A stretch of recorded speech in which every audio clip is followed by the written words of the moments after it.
I'd like to introduce our next panel. We're going to shift gears into the discussion on the medical, healthcare, and regional wellness. And that's going to be led by my friend Dan Koludzik, who is the North American Vice President at NANO's research firm.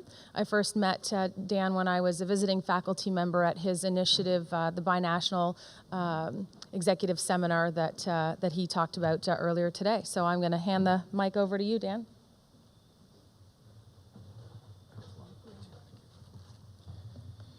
Thanks a lot.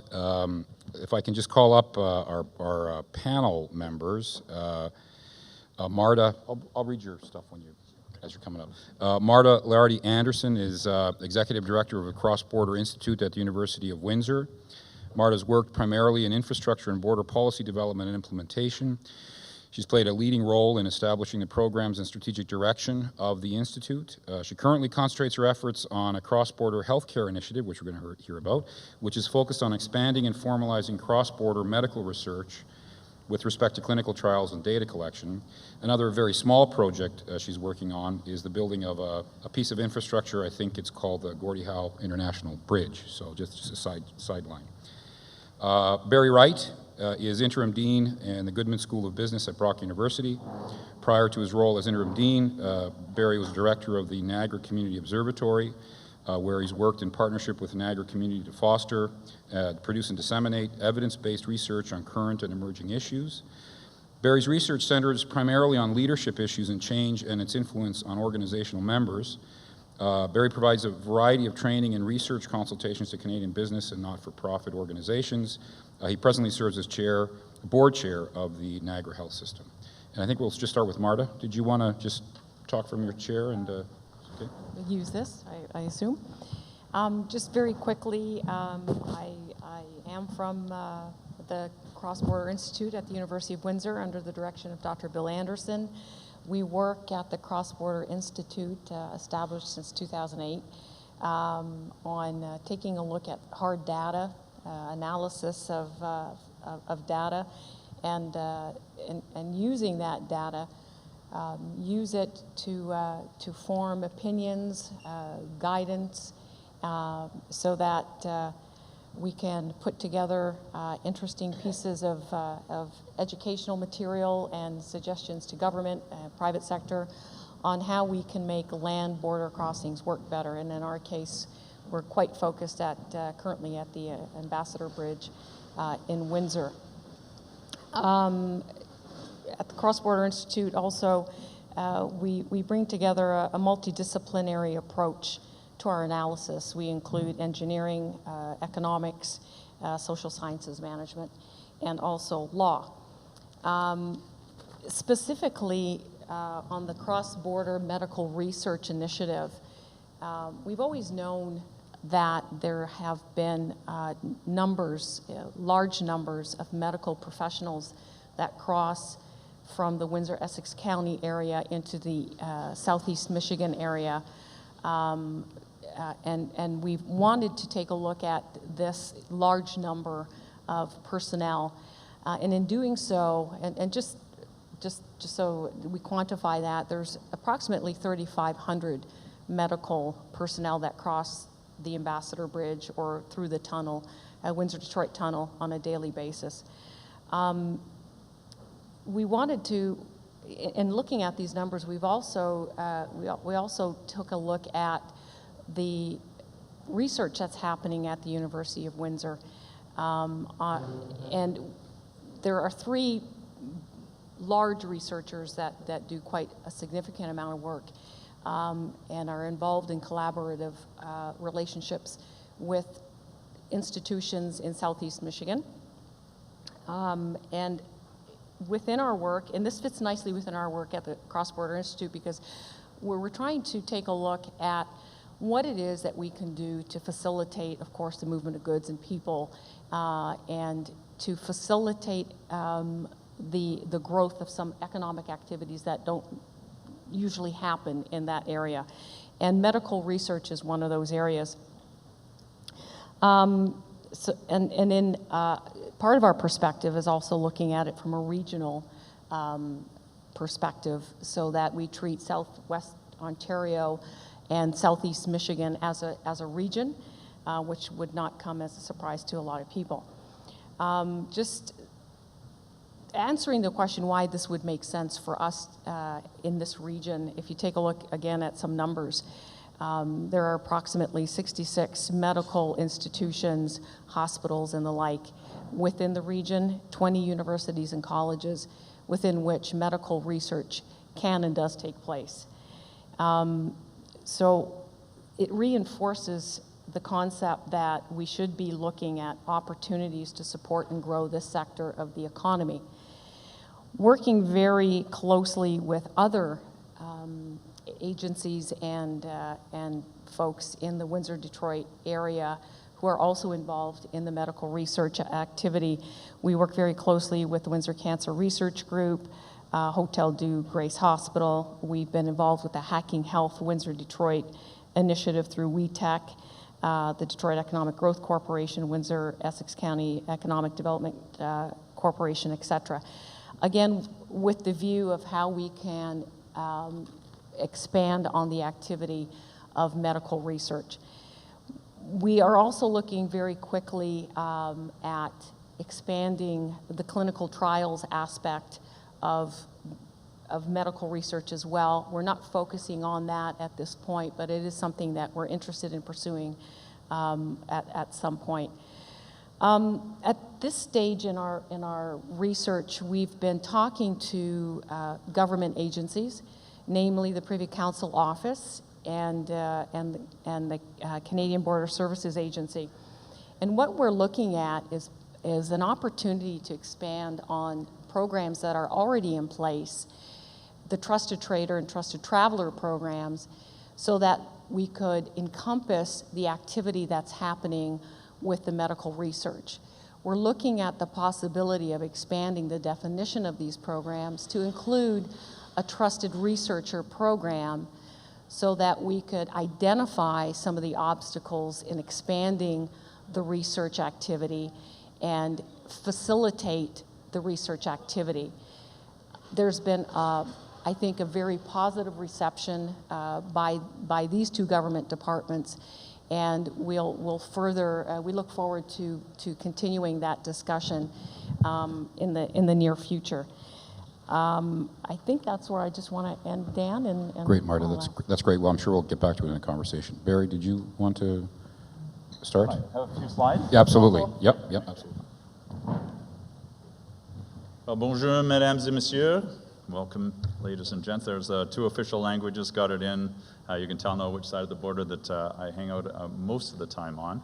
I'm going to be a bit more of a kind of a storyteller a little bit up here. And one of the things, the story that I want to start off with is a little bit of an advertising campaign that Molson Canadian had many, many years back, and it talked about Joe, I'm from Canada. And I don't know if any of you have seen this advertising, but one of the key things that comes in there, it talks a lot about similarities between Canadians and Americans and then some of the differences. So I think we've had lots of the similarity stories earlier, but let me get the one difference in right away. It's Z. All right. Are we all on the same page? Okay, good. All right, we'll have some fun from here. So yes, I want to talk a little bit about BRIC, so the Binational Research and Innovation Corridor. And as was highlighted, Dan highlighted that I was involved in the Niagara Community Observatory, and as a result of that, one of the key things is what's important in the Niagara region in Canada for us. And for those who maybe not know a lot about it, we are somewhat of the Florida of Canada, so that means we're a little older than most. The other thing that happened, we were used to be one of the richest areas before the deindustrialization went on. In fact, one of the areas, Welland, was the richest community in Canada. That would not be the case now. So there was all sorts of positive energies that are going on, but that has changed somewhat. And so with the decline of traditional manufacturing, with the economic crisis, and then again a little bit of what's going on with our challenge in talents and firms and investment and things, there was a lot of problems. And I can remember coming in as I started with the Niagara Community Observatory and thinking, well, what do we got going for us? And one of the things that came very quickly was the old, my marketing colleagues, the location. And one of the great things about being in that location then is being able to talk with our colleagues from across the river, which was a term I had to learn when I came over, which meant Western New York. And at that particular point, when you looked at the problems, then you looked at where the opportunities, and I love being on this part of the day where we do talk about people, and that's being our real opportunity for answers. And the first person on this one that I met is Kate, and Catherine is sitting right over here, and you've met Catherine as well. And Catherine and I started talking about some things that maybe through the research, Regional Institute rather, at University of Buffalo, and the Niagara Community Observatory could look at. And so we started a conversation.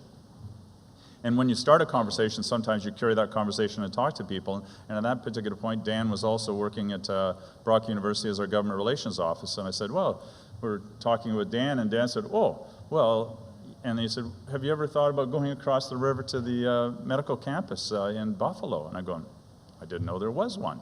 So yeah, let's go over there. And he has a friend named Pat.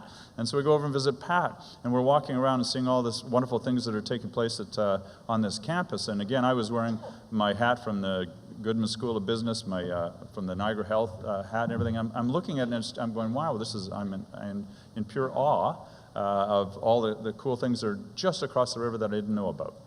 And I can remember standing on one particular place, and this is where Kaleida Health had put a number of hospital beds together, and University of Buffalo had built a research institute on top of that. In the middle, there was this nice innovation zone that was there, and it was kind of a cool concept because MDs go up for free coffee and meet PhDs who have come down for the same. And it was a cool innovation zone, and as we're standing there looking out the window there, and Pat's pointing to the ground, this is where the new medical campus is going to go, and this is where the children's hospital, and he looks over at Dan and I, and he said, what are you guys looking at? I said, well, we're looking at, we can see the towers from Niagara Falls right there, and I'm just looking for the Brock Tower. And he looks back at us and said, we're so close together, why aren't we working together? And the question is, why aren't we working together? So I'm going to talk a little bit about a small story, because we're really talking about it in a regional aspect, and we talked about the big story here with Canada and USA, how much we can work closely together. But I think it's always a bunch of small stories that will really make these big stories work. And so we're going to carry on with in particular about this innovation corridor. And I should mention that once we had that kind of conversation where Catherine and Dan and Pat and Barry got together, then we invited the presidents of our universities together. And so Jack Lightston, who was the president with Brock University, we brought him over, and Satish from University of Buffalo was there and met, and then eventually brought in from McMaster University, Patrick as well. And so we had the three presidents that got excited, and then we brought the healthcare groups in, and they got excited. And every time we tell the story, and it's very much like the story that we're hearing in Windsor and Detroit, everybody gets excited. And so hopefully you'll find some things that are interesting here for you as well. So just how did that picture get in there? And then the tourism, now we can tell everybody we did our job making sure that everybody comes to visit us in Niagara. #1 tourist destination. Well, one thing I do want to, when I was looking at pictures, you see that bright sunshine that's a sunrise, and it is coming up over from the east, and so we're really an east-west play, and I'm pretty sure it's over Catherine's house, so that's where all the great ideas really did come from initially, and so that's where the bright idea comes from. So what we are looking at with our corridor, as you can see up here, we're 3 areas. We're looking at that research and innovation in particular, we're going to connect in a geographic area, and our 3 universities is primary, but again with the healthcare systems that will come in, and it was a research-driven and innovation activity to start off with. But there was a variety of benefits that we were looking at. In particular, I think the institutional entrepreneurship. I'm very much of an entrepreneurial background. I really enjoy that. I've had great ideas of, have you guys all heard of Lululemon? That was mine. I just didn't quite get around to doing it, but it was my idea with sporting good and everything. And so here we're going. So institutional entrepreneurship. We have a lot of great entrepreneurs. We call them scientists. They just don't know they're entrepreneurs, right? And so we're going to work on some of these things. And I think this is stealing Dan's term up here, which is really the free talent zone. We've got free trade zones and things that are happening, and it was great hearing about the same talent that you're trying to make sure that we have these opportunities to do it. And we're very much looking at that, how we can do those sorts of things. The only people that many of the people in Niagara get to know in the Buffalo area are the sales clerks. right? Because depending which way the dollars are going, we go over and shop or they come over and shop, right? But now we got to make sure, can we get around and shop more for ideas? And that's what we're looking at. So our key strategic advantage for us in particular, and this is exactly the similar kind of thing that, if you will, Detroit and Windsor are looking at, is there is a binational geography that will help. Because to me, knowledge is sticky. We can have all sorts of exchanges and things that will take place, but it's when you bump into people like we are bumping into people here today that really where the knowledge is exchanged. We could be at home, we could be reading all about those papers, things, but because we're here, that's where the knowledge is really passed. And the more that you bump into people, the greater opportunities you have. And so that's what we're trying to do with our corridor, is have people bump into people. So for those who don't know the corridor, it roughly is 100 kilometers across between our colleagues in Hamilton and Western New York, and you have to pass through Niagara in the middle to get there. You can see the 3 universities and the number of colleges that we will have as well. The Cancer Institute that's located in Buffalo as well, Roswell Park, and we have research parks, innovation corridors. All the people get together and somewhat talk, but not enough. And now we're going to try and do some things where they're going to talk a whole bunch more.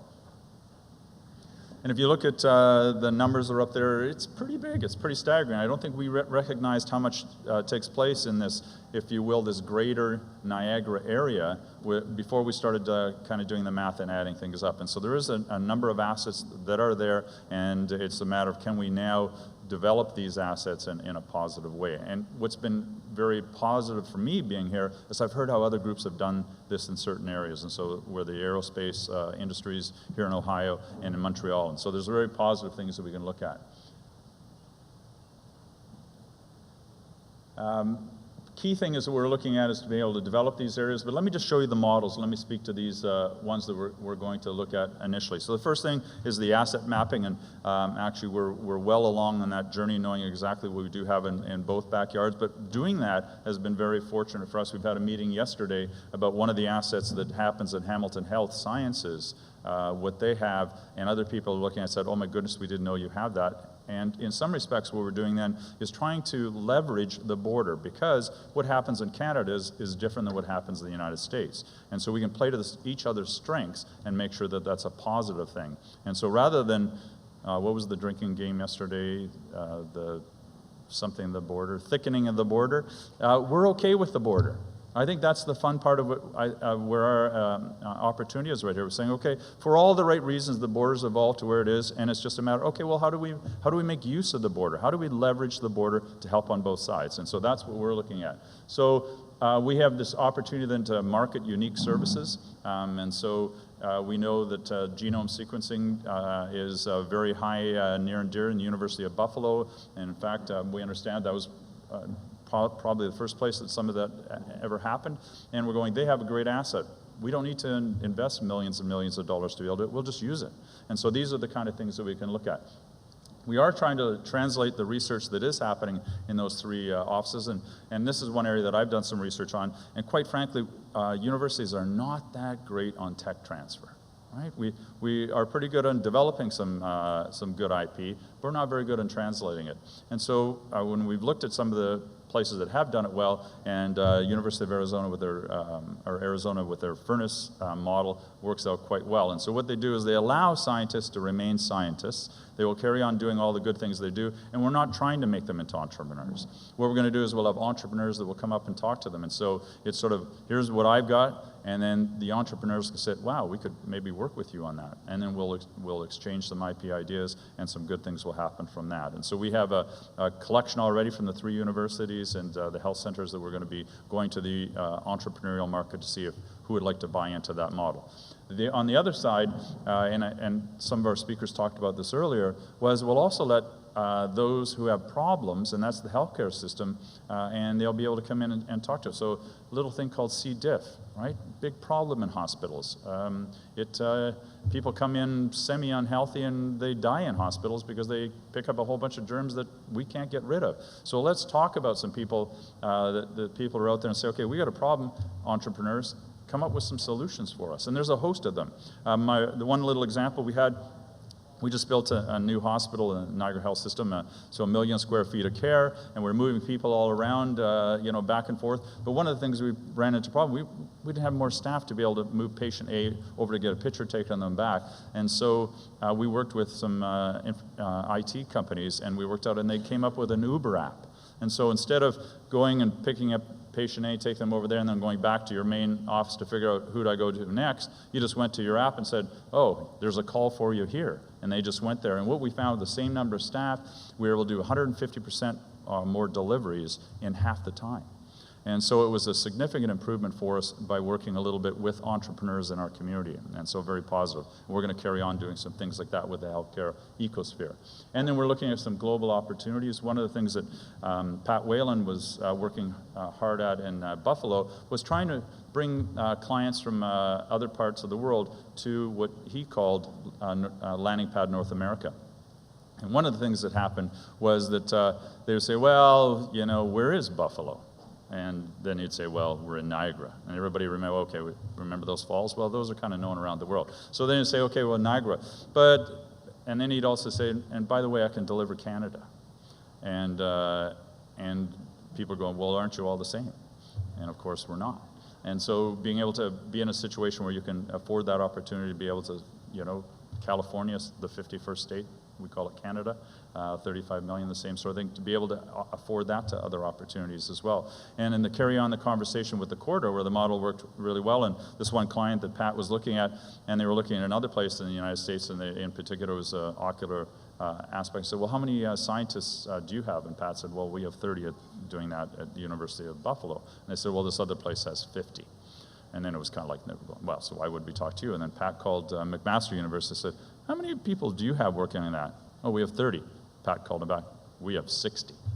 All right, so this is where those binational aspects can really work well and really leverage those as opportunities. So those are the kind of things that we're working at, very similar, and it was very exciting to hear all the things that are happening through Windsor and Detroit as well, because if you do look across our collective border, there really are only two geographic locations where there are, if you will, two areas of similar size. You might call Vancouver and Seattle, but again, the geography is a little bit further from there, and if you're in Piapot, Saskatchewan, it's, in Minot, it's not really quite exactly the same. So it is exciting to have these two binational regions, and I think if we can be successful, and particularly in the healthcare, then there are other areas that we're looking at, and some other conversations that I know Kate and I are working on, and it was great to hear up here as well with advanced manufacturing, tourism, obviously in our area, but and our third area is transportation, obviously, and technology.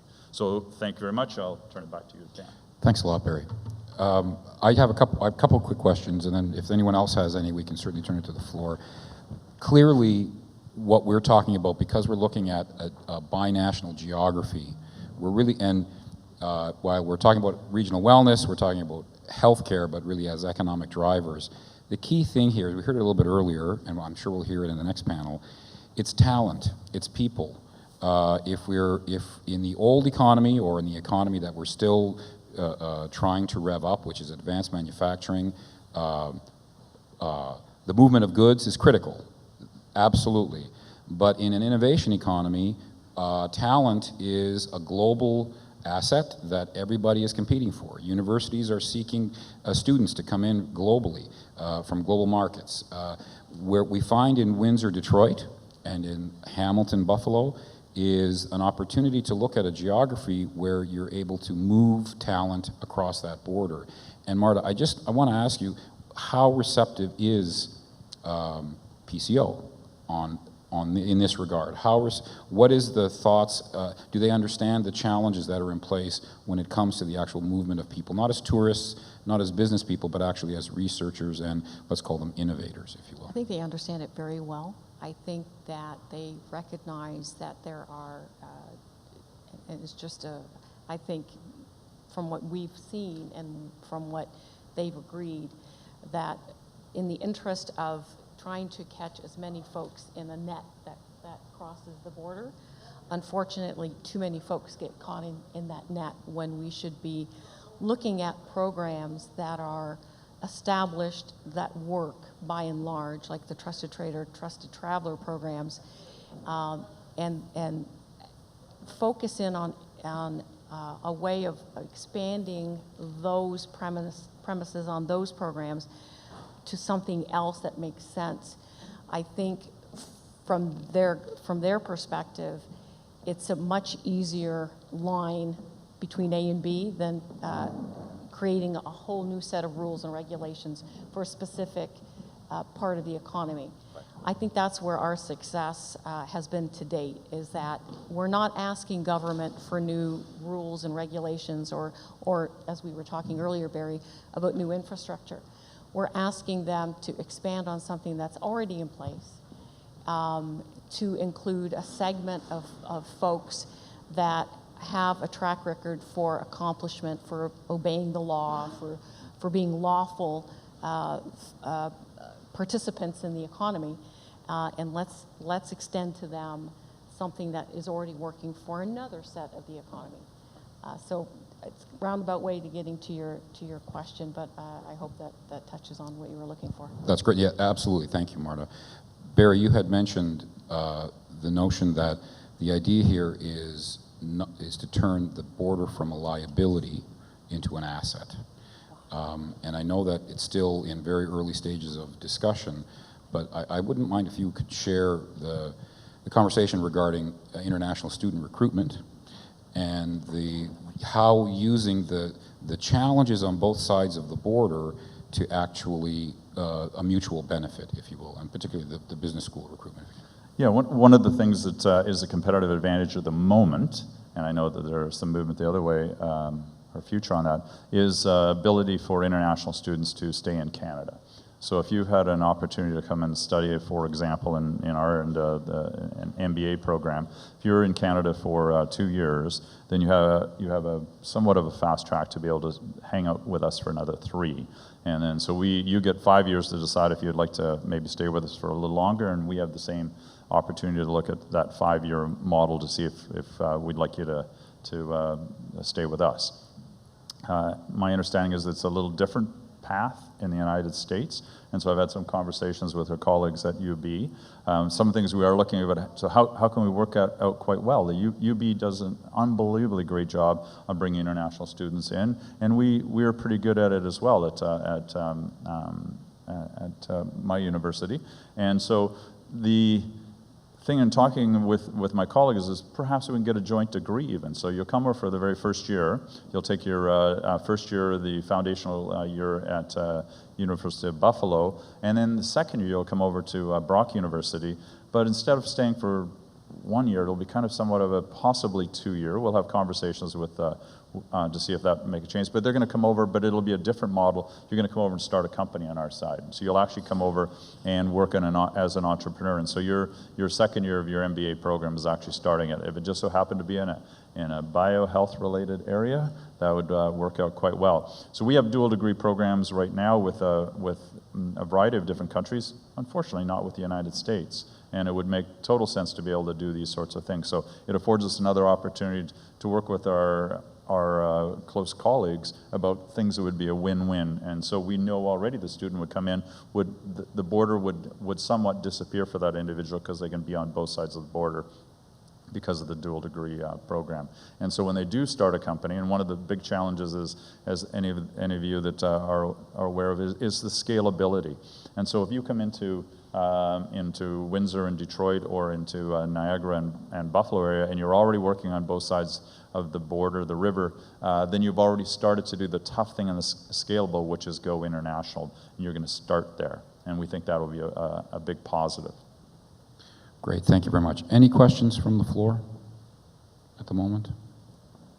Great. I think that from my perspective, one of the key advantages here is to look at Windsor, Detroit, and look at Niagara, Hamilton, Buffalo, as particularly in this space, as gateways into the United States for scale-up companies. I mean, in many ways. What we're finding, of course, is that universities are under increasing pressures to become economic drivers. Some of them do it better than others. Most don't do well at all in this regard. They find it a challenge.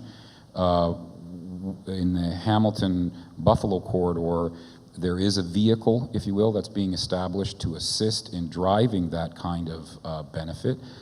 Clearly in Windsor, Detroit, there's a lot of activity already in place. Clearly it's based on the movement of people, talent, but there is certainly the possibilities and the capacities to actually increase that research and drive that innovation, those innovation opportunities.